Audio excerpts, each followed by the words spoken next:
যে সত্য শৌচ ক্ষমা দয়া ভকতৰ চাৰিসীমা হয়নে শংকৰে বান্ধিলা একমত তাহাংক নাজানিনৰে কোলা ৰঙা খাই ফুৰে বোলে নুবুজিলে ভকতিৰ তত্ত্ব।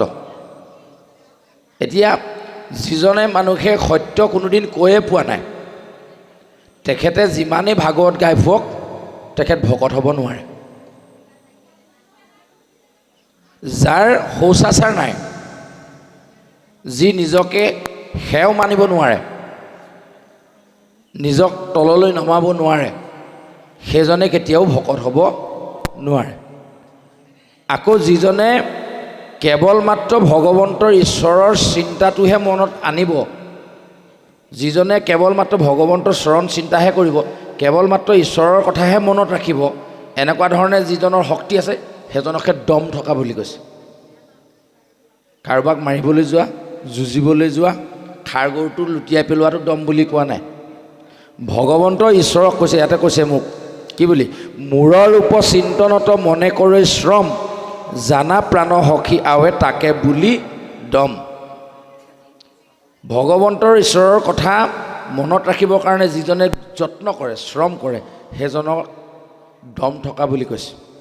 আকৌ কৈছে মূত চিত্ত দিয়া যিটো জনমহাশয় হানি অপমান দুখ শোকক সহয় তাৰে নামক ক্ষমা আৱে জানিবা উদ্ধৱ ক্ষমাৱন্ত পুৰুষৰ নাই পৰাভৱ। কি বুলি ক'লে যে মোৰ লোকচানেই হ'ল যেনিবা বা লাভেই হওক বা মোক কোনোবাই অপমানেও যদি কৰিছে এইখিনি মই মানি ল'ব পাৰিছোঁনে নাই। এতিয়া নিজক সুধিলেহে উত্তৰটো ওলাই যাব আমি ভকত হয়নে নহয়। ইয়াত এই পাঠভাগত খুব ধুনীয়াকৈ ভকতৰ পৰিচয়টো দিছে যে এজন মানুহ ভকত বুলি নিজকে তেতিয়াহে ক'ব পাৰিব যিজনে হানি অপমান দুখ সুখ চব সহিব পাৰে তাৰে নামে ক্ষমা আৱে জানিবা নিশ্চয়। কোনোবাই কিবা এটা ক'লে হ'ব তোক আজিৰ পৰা একো নকওঁ বুলি কৈ এৰি দিয়াটোকে ক্ষমা বুলি কোৱা নাই। কোনোবাই মোক অপমান কৰিলে মই ভাবিব পাৰিছোঁনে যে এই ঈশ্বৰে কোৱাইছে কাৰণে মোৰ শুনিবলগীয়া আছিল সেইকাৰণে মই শুনিলোঁ এনেকৈ মানি ল'ব পাৰিছোঁনে নাই। আমি যদি পাৰিছোঁ এইটো ক্ষমা বুলি কৈছে। আকৌ কৈছে মূৰ মনে ধৰি যিটো তেজৈ লোভ কাম জানিবা উদ্ধৱ বন্ধু ধৈৰ্য তাৰ নাম। এতিয়া যে আমি সকলোৱে বহি কথাখিনি শুনি আছোঁ যাওঁ লাগিছে তথাপিও ধৈৰ্য ধৰি বহি আছোঁ সেইটো ধৈৰ্য বুলি নাই কোৱা বোলে। ভকতৰ ধৈৰ্য সেইটোহে বুলি কৈছে জানিবা উদ্ধৱ বন্ধু ধৈৰ্য তাৰ নাম মূৰ মনে ধৰি যিটো তেজৈ লোভ কাম। ভগৱন্তক ঈশ্বৰৰ কথা ভাবি বেলেগ লোভমোহ যিজনে ত্যাগ কৰিব পাৰে সেইজনকহে কি বুলি কৈছে ধৈৰ্য বুলি কৈছে। স্বভাৱক এৰি মুত চিত্ৰ কৈল থিৰ মায়াক জিনিলে জানা সেহি মহাবীৰ। কেৱল চিত্ৰটো ভগৱন্তৰ ওচৰত আমি দিব পাৰিছোঁনে নাই এইটো আমাক সুধিবলৈ কৈছে। এতিয়া উদাহৰণস্বৰূপে চিত্ৰটো কেনেকৈ দিব পাৰি।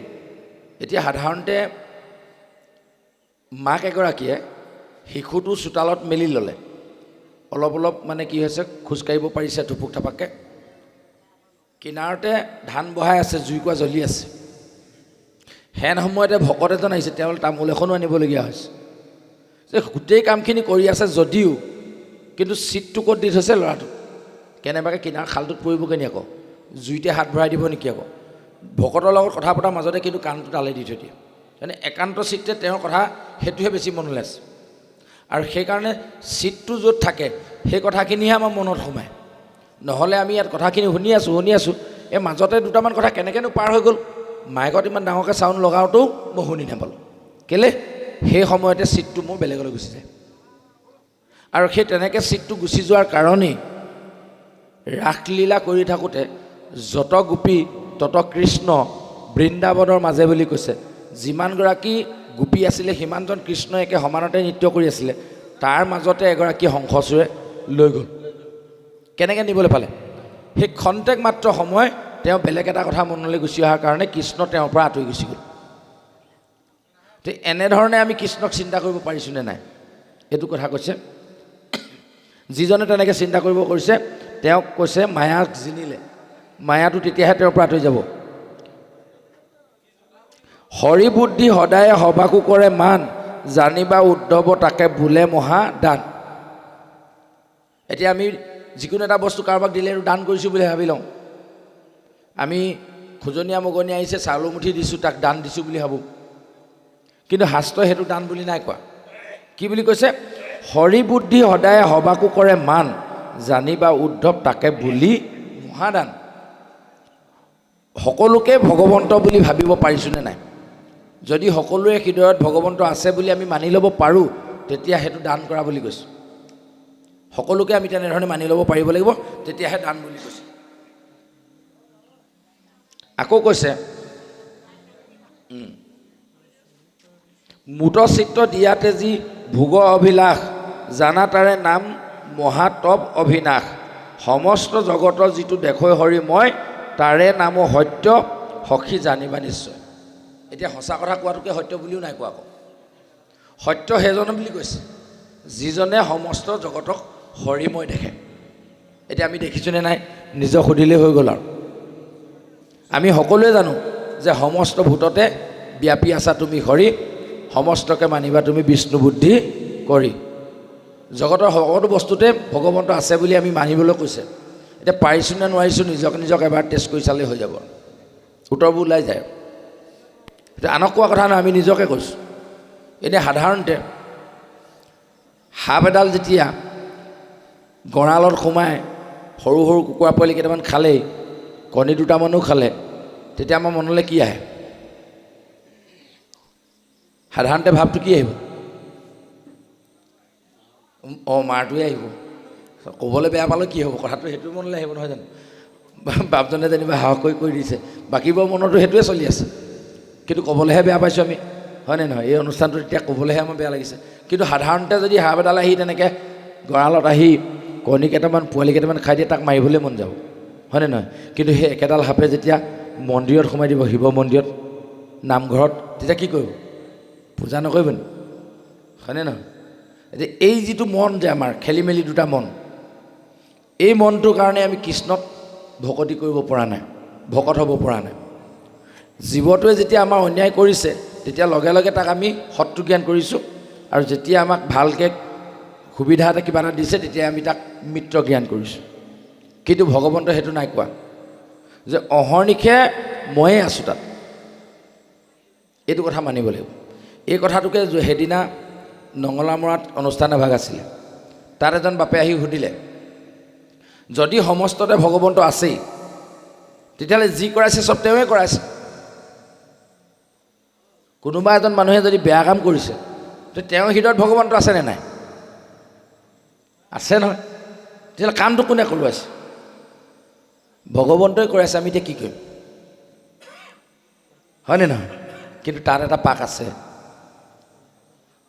এই যে বন্তিভাগি জ্বলি আছে, মই আঙুলিটো ইয়াত ভৰাই দিলোঁ, মোক পুৰিলে, হয়নে নহয়? দ্বিতীয়বাৰ ভগৱন্তই কৈছে আকৌ ভৰাই দিয়ে, আকৌ ভৰাই দিয়ে। মই ভৰাম নে নাই? ভগৱন্ত মোৰ হৃদয়তে আছে, হয়নে নহয়? দ্বিতীয়বাৰ মই ভৰাম জানো? এবাৰ যেতিয়া জুইকুৰা চুলে মোক পুৰিব, দ্বিতীয়বাৰ যেনেকৈ মই নভৰাওঁ, জুইকুৰাত হাতটো নিদিওঁ, এইটো মোৰ জ্ঞানটোৱে ক'লে। সেই জ্ঞানে যিজনক চলাই নিব, সেইডোখৰত ভগৱন্তই হাত নিদিয়ে, হয়নে নহয়? মোৰ জ্ঞানটোৱে সুপথলৈ আনিবৰ কাৰণে ভগৱন্তই জ্ঞান বোলা বস্তুটো আমাক দিছে। মই কথাটো এইটো ক'ব বিচাৰিছোঁ, দুৰ্যোধনে কৈছে, ধৰ্মক জানোহো মই তথাপি প্ৰবৃত্তি নাই, অধৰ্মটো নিবৃত্তি নহয়, হৃদিস্থিত হোৱা তুমি যেন কৰাইবা স্বামী, ঋষিকেশ কৰিওতে নহয়। এইটোৰ আছিলালৈ আমিবোৰেও যদি তেনেকৈ কৈ দিওঁ যে তুমি হৃদয়ত থাকি যি কৰাইছা সেয়াহে মই কৰিছোঁ, তেতিয়াহ'লে তুমি হৃদয়ত থাকি জুইকুৰা মোক চুবলৈ কৈছা, মই চুম নি? নুচুম নহয়। সেইটো কোনে কৰাইছে তেতিয়াহ'লে? জানি শুনি যেতিয়া মই কাঁইটটো নিজৰ গাত খুচি নলওঁ, সেইটো কোনে কৰাইছে? ভগৱন্তই কৰাইছে বুলি মই খুচি লওঁ আকৌ, আনকচোন খুচিব পাৰোঁ, নিজৰ গাত কেলৈ খুচিব নোৱাৰোঁ তেতিয়া? হয়নে নহয়? চব বস্তু ভগৱন্তই কৰাইছে বুলি এৰি দিলে নহ'ব। কাৰণ কেলৈ? আত্মা আৰু পৰমাত্মা দুটা বেলেগ বস্তু। আমাৰ গাত আত্মা আছে, আত্মা আছে কাৰণে আমি চৈতন্য হৈ আছোঁ, কিন্তু এই আত্মাটো পৰমাত্মাৰ লগত সংপৃক্ত হৈ আছে, যোগাযোগ চলি আছে। পৰমাত্মাৰ লগত দেহৰ ডাইৰেক্টলি যোগাযোগ নাই। ঠিক একেধৰণে ভগৱন্তই চব কাম আমাক কৰোৱাওঁ বুলি কৰাই নাথাকে। আচলতে কৰ্মখিনি কৰিবৰ কাৰণে আমাক বুদ্ধি দিছে, জ্ঞান দিছে, নহয় জানো? সেইমতে আমি কৰ্মখিনি কৰি খালি এটাই বুজিব লাগিব, যাতে আমাৰ কৰ্মৰ যোগেদি কাৰো অপকাৰ নহয়। যিধৰণে আমি যেতিয়াৰ পৰা তেনেকৈ কৰিব পাৰিম, তেতিয়াহ'লে সমস্তকে সমান দেখা হ'ব। আমি তেনেধৰণে কৰিছোঁ নে নকৰিছোঁ নিজক নিজে সুধি ল'লে হ'ব। তাৰপাছত আকৌ কৈছে, মোক জানি যিটো জনে তেজী কৰ্ম ফল, তাকেহে বুলিও শৌচ জানা মহাবল। ঈশ্বৰ জ্ঞানক যিটো দেই উপদেশ, তাকেহে দক্ষিণা বোলে নাহিকৈ সন্দেহ। আমি এতিয়া দক্ষিণা ঢেৰ দি আছোঁ। আজি ভকতৰ কাৰণে কোনোবাই দক্ষিণা দিছে, অৰিহণা দিছে, নহয় জানো? আজি মই নামঘৰলৈ দক্ষিণা দিছোঁ। পইচাটো আচলতে পইচাৰ বিভিন্ন নাম। ক'ৰবাত দিলে ফিজ, ক'ৰবাত দিলে দাম, পইচা, টকা দম। বজাৰলৈ গ'লে ইয়াত দৰদাম হ'ব, হয়নে নহয়? টকা পইচা হ'ব। যেতিয়া স্কুলত দিম ফিজ হ'ব, হয়নে নহয়? যেতিয়া গুৰু ঘৰত দিম দক্ষিণা হ'ব। ইয়াৰ নাম ঢেৰ আছে। কিন্তু দক্ষিণা কাক কৈছে চাওকচোন। ইয়াত কৈছে কি বুলি, যে ঈশ্বৰজনক যিটো দেই উপদেশ, ঈশ্বৰ জ্ঞানক, তাকেহে দক্ষিণা বুলি নাহিকৈ সন্দেহ। ঈশ্বৰ জ্ঞান যদি আমি কাৰোবাক দিব পাৰিছোঁ, ভগৱন্তৰ ঈশ্বৰৰ বিষয়ে যদি আমি কাৰোবাক ক'ব পাৰিছোঁ, সেইটোক দক্ষিণা বুলি কৈছোঁ। অৰিহণা কি? সাগৰত যেতিয়া সেতু বান্ধিছিলে শ্ৰীৰামচন্দ্ৰই, সেতু বন্ধাৰ পূৰ্বেই 3 দিন অপেক্ষা কৰিছিলে সিন্ধুৰাজৰ কাৰণে। সিন্ধুৰাজ মানে সাগৰৰ যিজন মালিক, তাৰমানে তেওঁক সিন্ধুৰাজ বুলি কোৱা হয়, সাগৰখনৰ ৰজা। এতিয়া লংকালৈ যাব লাগে, তাৰ কাৰণে অনুমতি কোনে দিব? সিন্ধুৰাজে দিব, কাৰণ সাগৰখন তেওঁৰহে। ৰামে সেইকাৰণে 3 দিন অপেক্ষা কৰিলে। যেতিয়া 3 দিনলৈকে সিন্ধুৰাজ ওপৰলৈ উঠি নাহিল, তেতিয়া শ্ৰীৰামচন্দ্ৰৰ খং উঠিল। তেওঁ ক'লে, তোমাৰ অপেক্ষাত আমি 3 দিন ৰ'লোঁ, তুমি অথচ আহিবলৈ চেষ্টা নকৰিলা। কিন্তু এয়া মই অগ্নিবাণ জুৰিছোঁ ধনুত, এতিয়া মই জুই লগাই দিম, তোমাৰ পানী যিমান আছে চব শুকাই যাব, সিন্ধুৰাজ শেষ হৈ যাব। ইয়াত থকা যিমান জলজীৱ আছে এইখিনি গৈ পাতাল পাবগৈ, তাৰ কাৰণে কিন্তু তুমি মোক দুখ দিব নোৱাৰিবা। তেতিয়া সিন্ধুৰাজে ভগৱন্তৰ চৰণত নিজকে অৰিহণা হিচাপে, তাৰমানে যিটো যজ্ঞ তেওঁ পাতিব বিচাৰিছে, তাৰমানে সাগৰ পাৰ হোৱাৰ যিটো যজ্ঞ তেওঁ পাতিব শ্ৰীৰামচন্দ্ৰই, সেই যজ্ঞটোৰ পূজাৰী হৈ গ'ল শ্ৰীৰামচন্দ্ৰ, বাকীসকল হৈ গ'ল ভকত, আৰু সিন্ধুৰাজ আহি তাত অৰিহণা হিচাপে সেৱাভাগ শ্ৰীৰামচন্দ্ৰৰ চৰণত ধৰিলে। আৰু সেইটোকে সাৰোগত কৰি আমি গৃহস্থয়ো ভকতৰ কাৰণে এই যে অৰিহণা বুলি কিবা এটা আনি পিনি ইয়াত সেৱাভাগ ধৰোঁ, মূল তত্ত্বটো তাতে সোমাই আছে। কিন্তু পইচাটো অৰিহণা নহয়। পইচাটো যিহেতু গৃহস্থই নিজৰ কৰ্মৰ যোগেদি কৰি অনা, সেইকাৰণে গৃহস্থই তাত প্ৰণিপাত ভাগ জনাৰ কাৰণে তাক অৰিহণা হিচাপে ধৰা হয়। এই অৰিহণাটো যেনেকৈ তেনেকুৱা ধৰণৰ হয়, ঠিক তেনেধৰণে দক্ষিণাটো সেইটোকে কৈছে, যিজনে ভগৱন্তৰ জ্ঞান আনক দিব পাৰিছে তাকে দক্ষিণা বুলি কৈছে। এনেধৰণে যিজনে ভকতক ভজনা কৰিছে তেওঁ ভকত হ'ব পাৰিছে। আকৌ কৈছে, মূতচিত দিয়া যিটো কৰৈ কৰ্ম ধৰ্ম, তাৰে নামত যজ্ঞ সখী কৈলো ইটো মৰ্ম। তাকে বুলি ভাগ্য যিটো জানিলে আমাক, শুনা প্ৰাণ হবি সখী আৱে লাভ বুলি যাক। ইয়াত 24টা তত্ত্ব, 24টা প্ৰশ্ন, 24টা 28টা আছে চাগে, 28টা মান আছে। 28টা তত্ত্ব আমাৰ ইয়াত ধুনীয়াকৈ সোমোৱাই থৈছে। গোটেই 28টা তত্ত্ব যদি আমি বুজি লৈ আমাৰ দেহটো সেইধৰণে আমি পৰিচালনা কৰিব পাৰোঁ, তেতিয়াহ'লে আমি ঈশ্বৰৰ পৰম ভকত হ'ব পাৰিম। আৰু শাস্ত্ৰই কৈছে, যুগ যিয়ে নহওক, যদিও কলি যুগ, যদি সঁচাকৈ এই ধৰণে চলিব পাৰে, তেতিয়াহ'লে ভগৱানক সাক্ষাৎ কৰিব পৰা সুবিধা এতিয়াও আছে। ভগৱন্ত যদিও কোনো নিৰ্দিষ্ট ৰূপত আমাৰ মাজলৈ নাহে, তথাপিও ভগৱন্তক লগ পাবৰ কাৰণে ভগৱন্তই ব্যৱস্থা কৰি ৰাখিছে, যদিহে এই গোটেইকেইটা নিয়ম আমি মানি চলোঁ। এতিয়া আমি নিজক সুধিব লাগিব, এই ধৰণে আমি চলিব পাৰিছোঁনে নাই, আমি ক্ষমা কৰিব পাৰিছোঁনে নাই। আমি এতিয়া সেৱাভাগ পাতিছোঁ, আমি ভকতক কৈছোঁ, মই দুৰাচাৰ কেৱলে তোমাৰ, হয়নে নহয়? কিন্তু মই বাহিৰলৈ উঠি যোৱাৰ লগে লগে ইয়াত কুকুৰটো ৰাস্তাত শুই আছে, গোৰ মাৰি দিলোঁ, সেই দুৰাচাৰ ক'ত শুই আছোঁ। ভিতৰত মই দুৰাচাৰ, বাহিৰত তই দুৰাচাৰ। এনেকৈ ভকতি কৰিলে আমি ভগৱন্তক পাম নি?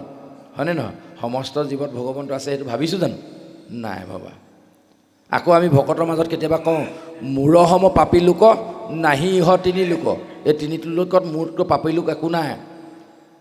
মাটিডোখৰ ৰুবৰ সময়ত এখেতে পানী বাটটো বন্ধ কৰি দিলে, পাপী মহাপাপী তইহে ৰুবি, মই নুৰুম, ভিতৰত মই পাপী পথাৰত তই পাপী। আমি এনেকৈ ভকতি কৰিছোঁ, আমি ভগৱন্তক লগ পাম হয়নে নহয়? এতিয়া এই কথাবোৰ শুনি শুনি আচলতে আমি নিজক সংশোধন কৰিব লাগিব। সেইমতে যদি কৰোঁ, তেনেধৰণে যদি বুজি পাওঁ, তেতিয়াহ'লে আমি ভগৱন্তক লগ পাম। ভগৱন্তক পাবলৈ ঢেৰ ভকতি কৰিব নালাগে, ভগৱন্তক তেনেই আলাসতে পাব পাৰি, খালি বিশ্বাসটো হ'ব লাগিব। বিশ্বাসৰ কথাটো কওঁতে অথনি কৈছিলোঁ নহয়, বিশ্বাসৰ কথাটো অলপ কৈ লওঁ। বিশ্বাসৰ কথাটো ক'ম আৰু ভগৱন্তক কেনেকৈ অলপতে পাব পাৰি, একো জ্ঞান নোহোৱাকৈও ভগৱন্তক পাব পাৰি যদিহে বিশ্বাসটো তেনেকুৱা হয়। এই দুটা কথা কৈ আজি আমি পাঠ ইমানতে বিৰাম দিম, তাৰপাছত পাঠ চলিব। পাঠ আমি এই 24 চন্দ্ৰৰ যিভাগ আছে ৰামৰাম 24 চন্দ্ৰত আছেগৈ, তাতে আমি পাঠ বিৰাম দিম আৰু 24 চন্দ্ৰৰ শেষত। পিছলৈ আছে অলপ উলিয়াই চাওকচোন, তাতে আমি পাঠ বিৰাম দিম। যে হওক, ঈশ্বৰে যি কৰে চব ভাললৈ কৰে, এই বিশ্বাসটো আমাৰ থাকিব লাগিব, দৃঢ় বিশ্বাস। এজন ৰজা আছিল, এবাৰ তেওঁ ওচৰ চুবুৰীয়া ৰাজ্যৰ ৰজাজনে তেওঁক এখন তৰোৱাল উপহাৰ দিলে। তেওঁ মন্ত্ৰীজনৰ ওচৰত আহি খাপৰ পাত তৰোৱাল পাত এনেকৈ টানি উলিয়াই দেখিলা, মন্ত্ৰী মোক ওচৰ চুবুৰীয়া ৰজাই ইমান ধুনীয়া তৰোৱালখন উপহাৰ দিলে। ই ক'লে বোলে দেখি ঈশ্বৰে যি কৰে ভালেই কৰে, ভালেই হৈছে আকৌ দিছে। এনেকৈ বুলি কৈ টানি উলিয়াওঁতেই তৰোৱাল পাতে বুঢ়া আঙুলিটো ছিঙি পেলালে কেঁচুতে কাটি। ই কি কৈছে আকৌ ঈশ্বৰে যি কৰে বোলে ভালেই কৰে। খং উঠিলে ৰজা, মোৰ আঙুলি ছিঙি মাটিত পৰিছে, তই আকৌ যি কয় ভালেই কৰে ক'বলৈ আহিছ। লগালগ পোহৰি মাতিলে, বন্দী কৰি থৈ দিয়ে বোলে, ইয়াক নি বন্দী কৰি থৈ দিলে। ৰজাৰ একদম বিশ্বস্ত অনুচৰ আছিলে তেওঁ। গ'ল কথা গুচিলে আৰু বহুদিন গ'ল, ৰজাৰ আঙুলিও ভাল হ'ল আৰু গ'লটো গ'লে আঙুলিটো নাহেই আৰু। তাৰপৰা ৰজাৰ কি হ'ল, মৃগয়া কৰিবলৈ মন গ'ল, মৃগয়ালৈ ওলালে। ৰজা গৈ আছে। ৰজাই আকৌ বহুত ক্ষীপ্ৰ গতিত ঘোঁৰা দৌৰাব পাৰে। ৰজাৰ সমানে সমানে দৌৰাব পৰা যিজন আছিলে সেইজন বন্দী কৰি থৈ আহিলে, কাৰণ এই আঙুলি কটাৰ কাৰণে ভাল হৈছে বুলি ক'লে যে, তেওঁক বন্দী কৰি থৈ আহিলে। বাকী সৈন্য সামন্ত বহুত দূৰত থাকি গ'ল, ৰজা গৈ বহু মাজত সোমালেগৈ, গৈ হাবিৰ মাজত। আন্ধাৰ হ'ল, ৰজাই বাট বিচাৰি ফুৰোঁতে যক্ষ এখিনিয়ে পালে। যক্ষখিনিয়ে কি কৰিলে, কাইলৈ মা ভৱানীক পূজা দিবৰ কাৰণে নৰ এটা বিচাৰি ফুৰিছিলোঁ, ভালেই হ'ল এইটো পালোঁ বুলি ধৰি থৈ দিলে।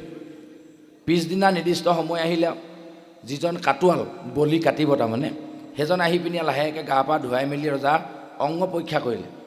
তাৰপিছত দেখিলে ই আঙুলি টানা, এইটো নহ'ব নহয়, অংগক্ষত থাকিলে মানে মায়ে নলয় নহয় পূজা, এইটো এৰি দিয়ে।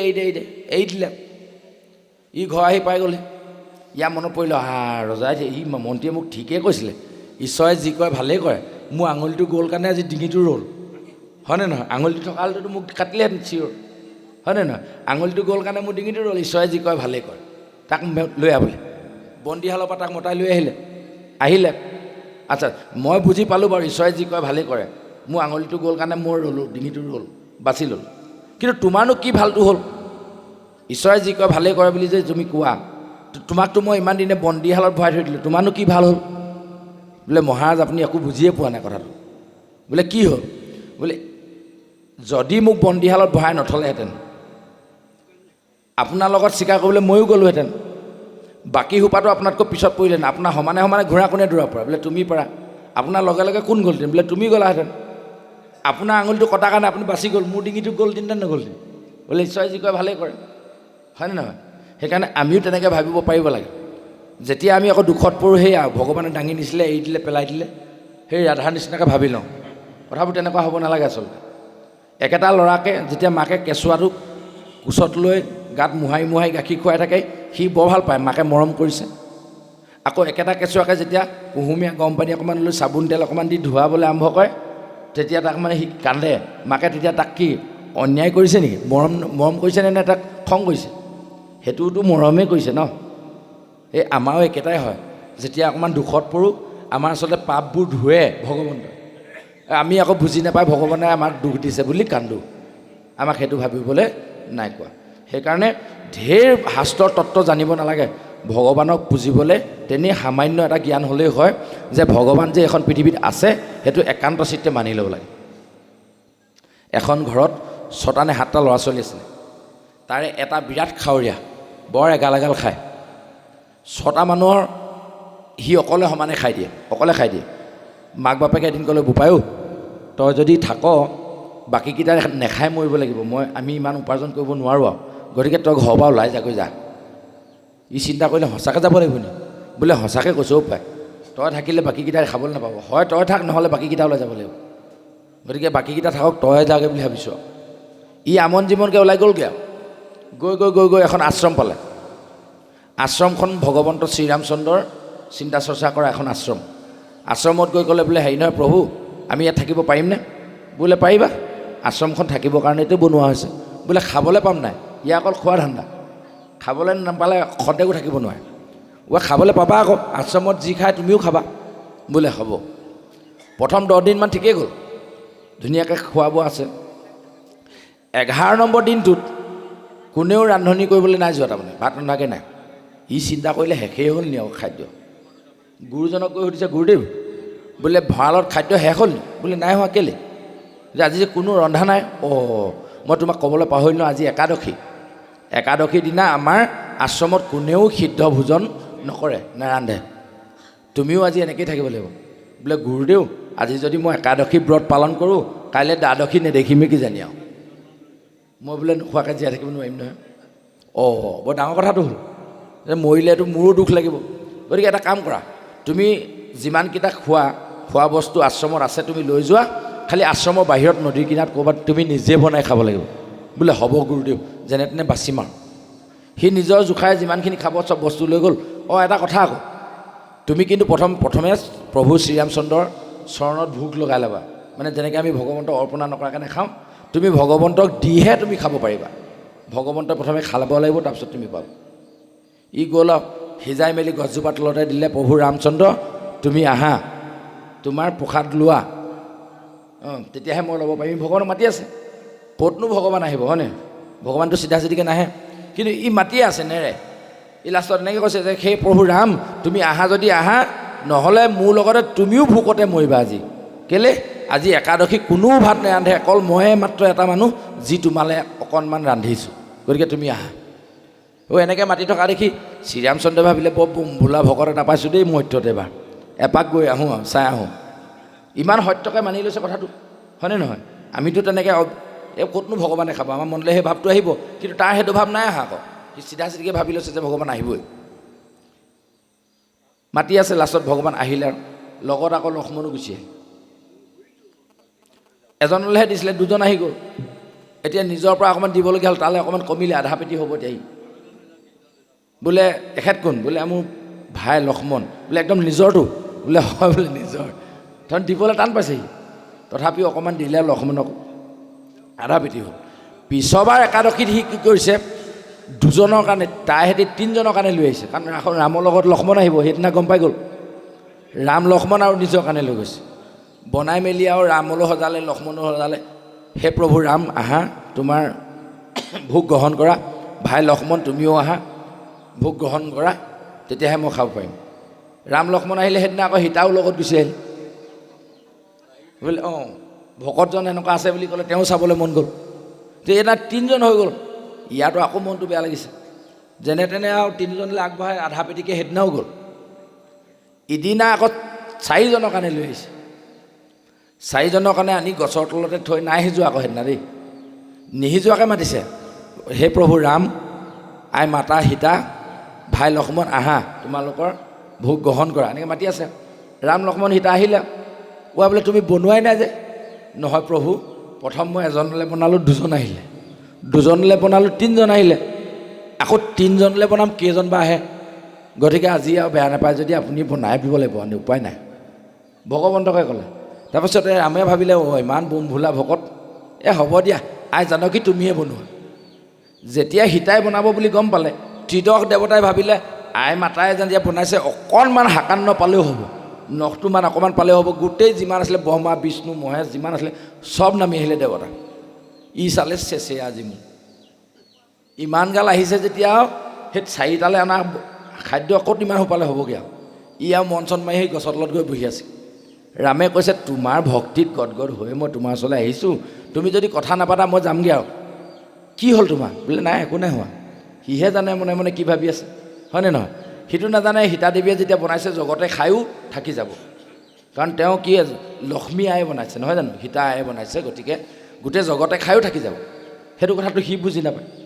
ইপিনে আকৌ কি কৰিলে, আশ্ৰমৰ যিজন গুৰু তেওঁ চিন্তা কৰিলে ইদিনতকৈ সিদিন সিদিনতকৈ সিদিন সি বস্তু বেছি বেছিকৈ নি আছে, ই বিকি দিয়া নাইতো ক'ৰবাত, সেইটো হ'লেতো আশ্ৰমখনৰ বদনাম এটা হৈ যাব। গতিকে তেওঁ পিছে পিছে আহি আছিলে কিনো কয় চাবলৈ। যেতিয়া গছৰ তলত অকলে অকলে কৈ, তেওঁতো ভগৱানক দেখি নাই পোৱা, অকলে অকলে যেতিয়া কথা পাতি থকা দেখিলে, গুৰুৱে সুধিলে কি হ'ল, তই কাৰ লগত কথা পাতিছ, কেলৈ এয়া ৰাম তুমি যে কৈছিলা, সেয়া লক্ষ্মণ সেয়া সীতা ক'তা বোলে মই যে নাই দেখা। তেতিয়া এই অজলা ভকতে ভগৱন্তৰ চৰণত দীঘল দি পৰিলে, হে প্ৰভু ৰাম, তুমি এবাৰৰ কাৰণে হ'লেও মোক গুৰুদেৱৰ আগত দৰ্শনটো দিয়া, নহ'লে গুৰুদেৱে মোক অবিশ্বাস কৰিব, আৰু যদি গুৰুদেৱে অবিশ্বাস কৰে আৰু এই পৃথিৱীত থাকিবলৈ মই ক'তো জেগা নেপাম। উপায় নাপায় ভগৱন্তই খন্তেক মুহূৰ্তৰ কাৰণে হ'লেও গুৰুজনৰ আগত দেখা দিলে। চব যিজন গুৰুৱে আশ্ৰম খুলি বছৰ বছৰ ধৰি আশ্ৰমত ভগৱন্তক ধ্যান কৰি থাকিলে, কোনোদিনে ভগৱন্তক লগ নাপালে, কাৰণ তেওঁ নিয়ম কানুনচোন চব জানে, ভগৱন্তক কেনেকৈ লগ পাব পাৰি, সমস্ত শাস্ত্ৰ অধ্যয়ন কৰিছে, অথচ তেওঁ লগ নাপালে। কিন্তু অন্তৰত অটল বিশ্বাস থকাৰ কাৰণে, ভগৱন্তক সেইধৰণে মতাৰ কাৰণে, সেই অকণমান ল'ৰাটোৰ যোগেদি গুৰুজনেও ভগৱন্তক দেখিবলৈ পালে। ভকতি আচলতে তেনেকুৱা, বিশ্বাসটো তেনেকুৱা হ'ব লাগিব। আমি আকৌ যেতিয়াই দুখত পৰোঁ তেতিয়া ভগৱন্তক পাহৰি যাওঁ, ভগৱন্তই আমাক দুখ দিছে বুলি ভাবি লওঁ, আৰু যেতিয়া আনন্দত থাকোঁ তেতিয়াতো ক'বই বাদ দিয়ক, ভগৱন্তক আমি কেতিয়াও নেমানোৱেই। আমি অলপ আগত কৈছিলোঁ যে জানোনে মানুহ, আমি কৈছোঁহে মানুহ বুলি, নেমানোৱেই। মনা হ'লে মই দুমহলীয়া ঘৰ এটা বনালোঁ, 8টা ৰুম আছে, মানুহ থাকিবলৈ নায়েই ইমান, তথাপিও 8টা ৰুম আছে, আলহী দুলহী আহিলে থাকিবলৈ এটা ৰুম বেলেগে আছে, ডাইনিং ৰুম এটা বেলেগে আছে, আকৌ বিভিন্ন ধৰণৰ টিভি চিভি থ'বলৈ ৰুম এটা বেলেগে আছে, এনেকুৱা ঢেৰ ৰুম আছে, কিন্তু ভগৱান থাকিবৰ কাৰণে জেগা এডোখৰ এতিয়ালৈকে দিয়া নাই। তেতিয়াহ'লে ভগৱন্তক মানুহ নে নেমানো? ভগৱন্ত আছে যদি মানুহ, তেতিয়া ভগৱন্ত থাকিবলৈ জেগা অকণমান দিওঁ আকৌ, দিছোঁনে নাই? আমাৰ সমাজৰ বেছিভাগ মানুহৰ ঘৰতে নামঘৰ নাই, ভগৱান থাকিবলৈ ঠাই দিছোঁ জানো? নাই দিয়া। বহুতে আকৌ মানে ভগৱন্তক, ঠাইডোখৰ ক'ত দিছোঁ, নিজৰ গাত লগাই নল'ব দেই, আমাৰ নিজৰ জীৱনত এনেকুৱা ঘটি গৈছে, সেইকাৰণে কৈছোঁ, আমাৰ জীৱনত ঘটা ঘটনাৰ কাৰণে কৈছোঁ। যিজন ভগৱন্তক সদায় বিচাৰোঁ, হে প্ৰভু ল'ৰাটো কাইলৈ ইণ্টাৰভিউ এটা আছে, চকু মেলি চাবা, আৰু দেউতা 3 মাহ ধৰি অসুস্থ, অকণমান কৃপা কৰিবা, আৰু যিজন ভগৱন্তক সদায় বিচাৰি আছোঁ, সেইজন ভগৱন্তক থাকিবলৈ ঠাই দিছোঁ ক'ত, ভাতৰ চৰুৰ কিনাৰত অকণমানকৈ পৰ্দাডোখৰত আনি তাত থাকিব দিছোঁ। ভাল পাবনে বেয়া পাব ভগৱন্তে আমাক? নিজে টাইলছ লগোৱা ৰুমত শুইছোঁ, ৰুমটো ডাঙৰ হ'ব লাগিব, বিচনাখন মাজত দি চাৰিওফালে এপাক ঘূৰিব পৰা হ'ব লাগিব, চফা তফা কৰিবলৈ সুবিধা হ'ব, এনেকুৱা ৰুম এটাত মই থাকোঁ। ৰাতি শুবলৈ সেইটো ৰুমলৈ মই যাওঁ, আৰু ভগৱন্তক শুবলৈ ক'ত দিছোঁ? পাকঘৰটো যেতিয়া সামৰি ওলাই গুচি আহিলোঁ, তাত কাৰ উপদ্ৰৱ বাঢ়িব? নিগনি পঁইতাচোৰা, আৰু কোন থাকিব লগত? ভগৱান। আৰু সেইজন ভগৱানক কিন্তু আমি মানো। ভুল কৰিছোঁনে নাই বাৰু কৃষ্ণ? এনেধৰণে আমি কৰ্মবোৰ কৰিব নালাগে, শাস্ত্ৰই আমাক কৈছে। আমি যিমান ভালকৈ থাকি ভাল পাওঁ, ভগৱন্তকো তেনেকৈ থাকিবলৈ দিব পাৰিব লাগে। এনেকুৱা নহয় যে আপুনি নামঘৰ ভাগ ল'লে একদম উঠন পূৰণভাৱে মানিব পাৰিবই লাগিব, নহ'লে আপোনাৰ অপৰাধ হ'ব। নহয়, এই যে অজলা ভকতটো, ইওতো ভগৱন্তক ভগৱনা কৰিছে। হনুমানে হাগি টিকা ধুৱে নুধুৱে তাৰো ঠিকান নাই, জামৱন্তে গা পা ধুৱে নুধুৱে তাৰো ঠিক নাই, তেওঁ ভগৱন্তৰ পৰম ভকত কেনেকৈ হ'ল? তেতিয়াহ'লে মনত ভক্তিভাৱ আছে কাৰণে, ভগৱন্তক তেনেধৰণে মানে কাৰণেহে হ'ব পাৰিলে। যেতিয়া কিষ্কিন্ধাত প্ৰথমবাৰৰ কাৰণে হনুমন্তই লগ পাইছিলে শ্ৰীৰামচন্দ্ৰক, ভগৱন্তক সেৱা কৰি থকাৰ কাৰণে ভগৱন্তই ক'লে, তোমাৰ আগত আজি মই উপস্থিত হ'লোঁ, কি লাগে কোৱা? বোলে মোক একো নালাগে, আপোনাক পালোঁ যেতিয়া মোক হৈ গ'ল। নহয় বোলে মোৰ দৰ্শন অথলে নাযায়, মোক কিবা এটা দিমে, কি লাগে কোৱা? যদি অত্যন্ত দিব বিচাৰিছা, তেতিয়াহ'লে মোৰ এটা মনোবাঞ্ছা আছে, তোমালোক 3জন ৰাম সীতা লক্ষ্মণ মোৰ কান্ধত তুলি মই গোটেই কিষ্কিন্ধাখন এপাক ঘূৰাব বিচাৰোঁ। হনুমন্তৰ ইচ্ছাটো চাওকচোন। আমাক যদি ক'লেহেঁতেন আমি কি ক'লোহেঁতেন? যিমান মুখেৰে উচ্চাৰণ কৰিব পাৰি সিমান কোটি টকা মোক লাগে বুলি কৈ দিলেহেঁতেন, হয়নে নহয়? আমাৰ মনোভাৱ বহুত তেনেকুৱা হ'লহেঁতেন, বিষয় সুখ বিচাৰিলেহেঁতেন। কিন্তু হনুমন্তে কি বিচাৰিলে? কান্ধত ভগৱন্তৰ ভাৰ ল'বলৈ বিচাৰিলে। আমি আকৌ সংসাৰৰ ভাৰটো ল'বলৈ বিচাৰোঁ, সেইকাৰণে আমি সংসাৰ ভাৰ পাই আছোঁ আকৌ ল'ৰা ছোৱালী নাতি নতা এইবোৰ ইটোৰ পিছত সিটো এনেকৈ ভাৰবোৰ পাই পাই গৈ আছোঁ কিন্তু ভগৱন্তক ভাৰ ল'লে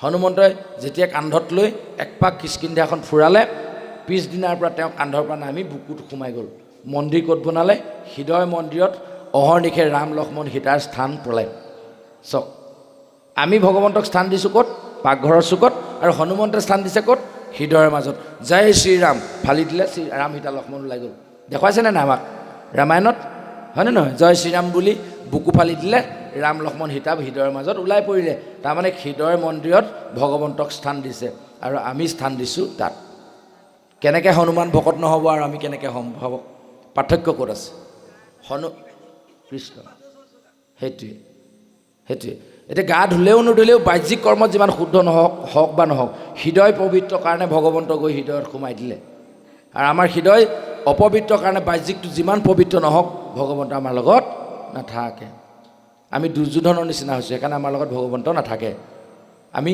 বিদুৰৰ নিচিনা হ'ব লাগিব বিদুৰ হ'লৰ তেতিয়া ভগৱন্ত তাত থাকিব এনেকুৱা ঢেৰ কাহিনী আছে দুৰ্যোধনৰ লগত কিয় নাথাকে অৰ্জুনৰ লগত কিয় থাকে এনেকুৱা বহুত ধুনীয়া ধুনীয়া কাহিনীৰ সৈতে আমাৰ ভাগৱতখন সন্নিৱিষ্ট হৈ আছে যিয়ে নহওক আজি বৰ সুন্দৰ অধ্যায় এটা পঢ়িলোঁ কাক হম দম কয় কাক কেনেকৈ ধৰণে ভাগৱত ধৰ্ম কি এই গোটেই কথাখিনি উদ্ধৱক খুব সুন্দৰকৈ কৃষ্ণই বুজালে যে ভাগৱত ধৰ্ম তাকে কয় যি সকলোকে সমান জ্ঞান কৰিব পাৰিছে সেইটোকে ভাগৱত ধৰ্ম বুলি কৈছে দৰিদ্ৰজনক দয়া যিজনে কৰিছে জ্যেষ্ঠজনক সন্মান কৰিছে সমজনক মৈত্ৰীয় ভাৱ কৰিছে তেওঁলোকক বা সেইটোকে ভাগৱত ধৰ্ম বুলি কৈছে